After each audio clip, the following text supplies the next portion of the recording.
이 시대의 아모스. 그래서 목사님들께서 보셨던 이 시대 뭐 사회 곳곳에서 그렇게 사회 하나님의 정의를 좀 실현하고 실천하고 살아가시는 분들의 이야기를 좀 들려주시면 좋을 것 같습니다. 모 장관이 우리 기독교에 대해서 굉장히 부정적인 인식을 가지고 있는 인물이었어요. 그런데 그분이 보건복지부 장관으로 가서 대한민국의 그 복지 체계와 현실을 이렇게 쫙 살펴보니까 대한민국 개신교가 없으면 대한민국 복지 시스템이 다 무너질 수밖에 없을 만큼 너무나 개신교가 복된 일들을 많이 감당하고 있다는 거 확인하면서 기독교에 대한 생각이 본인이 바뀌었다고 그렇게 고백한 적이 있거든요.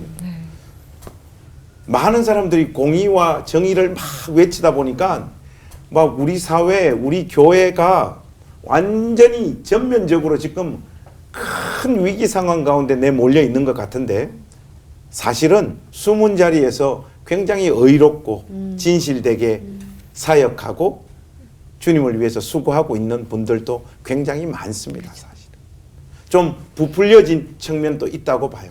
그런데 많은 사람들이 개혁을 하자고 하잖아요. 개혁이 무슨 뜻이에요? 개혁은 이렇게 똑똑똑똑 두들겨 가지고 자기를 고친다는 뜻이거든요. 한자적인 의미가 개고, 혁은 뭔가 하면 가죽을 벗긴다는 뜻이에요. 고대 사회에 이렇게 입고 있었던 가죽 옷이 신분, 계급을 뜻했기 때문에 그 가죽 옷을 벗는다는 것은 신분과 계급의 변경을 뜻하는 거거든요. 그래서 개혁, 이것을 저 나름대로 해석을 저는 이렇게 합니다. 자기 가죽을 스스로 벗기는 것. 근데 우리는 자기 가죽을 안 벗기고 상대방에게 자꾸 개혁하라고 외치는 것 같아요. 그런데 스스로의 가죽을 벗기면서 개혁하고 있는 목사님들, 사역자들, 성도들 생각보다 굉장히 많아요. 저는 이제 목사로 살다 보니까 목사님들의 미담 사례들을 굉장히 많이 듣게 되잖아요. 많은 분들은 우리 시대 목회자들이 돈에 중독돼 가지고 은퇴할 때는 뭐 전별금을 수억씩 받아가고 막 그런 것 때문에 막 싸움이 일어나는 케이스들을 막 이야기를 하면서 목회자들을 공격하는데 사실은 이름도 빚도 없이 자기가 충분히 받아도 될 만큼의 사례금을 거부하고 교회를 보호하고 교회를 세우기 위해서 스스로 그 모든 것을 포기하면서 한평생 걸어가셨다가 떠날 때도 소박하게 자기의 자리를 떠나는 목사님들 보면 나도 저런 길 걸어가야 되겠다 이렇게 마음먹게 돼요. 이런 분들이 훨씬 더 많다고 그렇지. 저는 확신해요.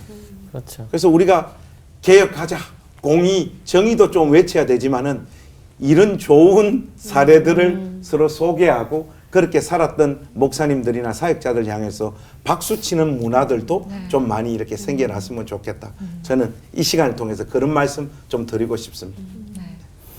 그 공의와 정의 우리가 지금 얘기를 나누고 있는데 굉장히 조금 딱딱한 표현으로 와닿잖아요. 경직되게. 그렇죠. 그러다 보니까 이게 잘못된 건 전부 잘라내야 되고 없애야 되고. 맞아. 또 예언의 말씀도 이제 심판이 많이 비중을 차지하다 보니 그런데 아까 우리 차 목사님 말씀하신 대로 심판과 더불어서 구원이 종착점이거든요. 그러면 정의도 그렇게 가야 되는 건데 예언자들이 활동하던 시대 하나님의 심판의 메시지를 전한 것은 공의, 정의를 세우기 위해서 불의한 자들에게 기회를 주는 거잖아요. 너희들이 억압하고 있는, 짓밟고 있는 약자들을 다시 한번 돌아보고 챙겨주라. 사랑으로 그들을 다시 세워주라 하는 것이 주 메시지거든요. 예. 그것이 이제 결국 하나님의 정의는 사랑으로 완성이 되어져야 되는 것을 강조하는 건데 정의 그러니 굉장히 그 경직되게 잘못을 범하는 사람은 가차없이 처단해야 되고 정의와 반하는 법은 다 뜯어 고쳐버려야 되고 그러면 사실 사랑은 사라지는 거죠. 예. 그 일어설 수 있는 힘은 법과 제도보다도 손을 내밀어 주는 거잖아요. 같이 힘을 보태주는 것. 예, 그것인데 그런 면에서 보면은 뭐 하나의 예를 들을 수 있을까요라고 질문을 해주셨기 때문에 저는 좀 제 그 여러 기사를 통해서 한 분을 좀 굉장히 이런 주제와 맞물려서 깊게 새기고 있는데 판사 중에 천모씨가 있어요. 소년법의 뭐 대부라고 하는데 네. 많은 분들이 아시는데 소년 범죄 저지른 아이들 보면 사실 대책 없어요. 한두 번 타일러서 말 듣는 아이들이 아니거든요. 근데 끝까지 그들을 정상적인 삶을 살 수 있도록 이끌어 가는데 때로는 법정에서 굉장히 호통을 치기도 하고 보통 판사. 그게 이제 그 재판이 끝나고 나면 개인적으로 아주 따뜻하게 다독거려주고 그래서 법이 정한 범위 내에서 벌은 주지만은 벌 이후에 그 위에선 그분이 그리스도인이기 때문에 하나님의 사랑으로 보듬어 주는 자신을 통해서 그러니까 내가 판사로서 옳은 일을 한다 하는 차원에 머물지 않고 옳은 일을 넘어서 선한 일을 한다.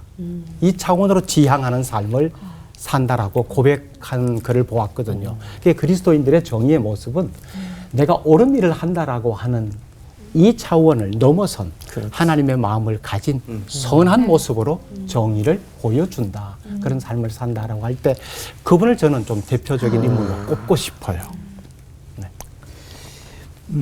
우리가 오늘 아모스서를 얘기하면서 5장 24절이 핵심이라는 것도 함께 나누었는데 그 정의 공의라는 개념을 맨 처음 도입한 사람이 아모스거든요. 그러면은 정의라는 것은 학자들마다 정의에 대한 개념, 정의도 다를 거예요. 근데 제가 강조하고 싶은 것은 예언사가 말하는 정의죠. 예언자가 말하는 정의. 이건 너무 간단해요. 약자 돌봄이에요. 약자 옆에 있어주기. 너무 복잡하게 생각할 필요 없을 것 같아요. 그래서 그냥 성경에서 말하는 정의는 약자와 함께 옆에 있어주는 거야. 그거 쉽지 않거든요. 그럼 강자한테 눈밖에 나는 거거든요. 그렇잖아요. 그 강자와 이해관계에 있는 약자와 이해관계에 있는 강자에게 눈밖에 나는 거예요. 그거를 그냥 감수해서 이 사람이 2대 맞을 걸 한 대 나눠 맞자 하는 심정이 옆에 있어주는 거. 그냥 돌보는 거 그거거든요. 그래서 저는 너무 어렵게 복잡하게 남에서 이야기를 찾을 것이 아니고 제가 이 질문을 받았을 때 곰곰이 생각해 봤어요.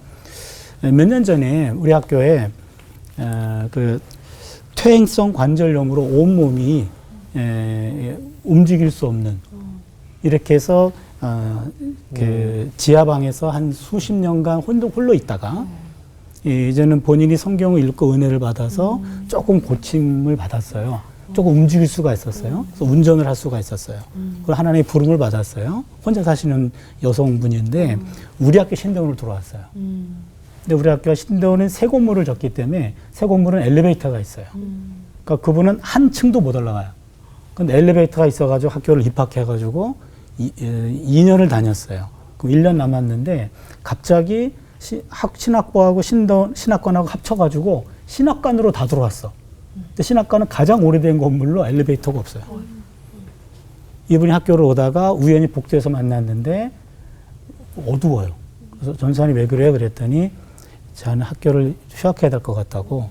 왜요? 그랬더니 자기 감옥이 신학관 5층에 개설됐대요. 자기는 한 층도 못 올라가는데. 그래서 여기까지가 저는 마지막인 것 같다고, 자퇴해야 될 것 같다고 그 얘기를 하는 거예요. 그래서 제가 전사님 미안합니다. 좀 기다려주세요. 교수 회의를 소집했어요. 이 학생이 1층밖에 못 오는 학생인데 어떻게 이분 과목을 전필 과목을 5층에 개설했냐? 이거는 우리 잘못이다. 그래서 교수 회의를 열어가지고 이분이 꼭 들어야 될 전필 과목은 다 1층으로 바꿔버렸어요. 그 바로 교수 회의를 해가지고 그래서 다 바꿨고 그 한 학생을 위해 가지고 한 거예요. 그거 바꿔주고 그리고는 이참에 우리가 엘리베이터를 하나 만들자. 근데 학교 재정상으로는 계획도 없고 그다음에 마음도 없어서 신학부 교수님들이 그러면 마음을 좀 모으자. 그래가지고 우리가 시드머니를 헌금하고 모금해가지고 거기에 엘리베이터 설치를 했어요. 그래서 그분이 졸업을 했어요. 그분이 이제 목사 안수도 받았고 지금도 저랑 관계가 아주 좋으신데 그때 우연히 교수님을 안 만났으면 내가 졸업 못했다고. 목사 안수도 못 받았다고. 우리 신학부 교수님들이 그 한 학생을 위해서 전체를 다 뒤바꿨거든요. 모든 거 1층으로 하고. 그렇듯 우리 주변에서 그냥 우리가 늘 만나는 사람들 중에서 힘들어하고 어려운 사람들의 마음, 이야기를 들어주고 그거 하나 해결해 주는 게 이게 정의거든요. 그러니까 어렵게 생각하지 말고 가정도 있고 학교도 있고 직장도 있고 내가 여기도 있을지 몰라요. 그 그런 힘들고 어려운 사람들 한번 귀담아 들어주고 한번 옆에 있어주고 돌봐주는 거 그게 정입니다. 이런 거는 얼마든지 많습니다. 믿음.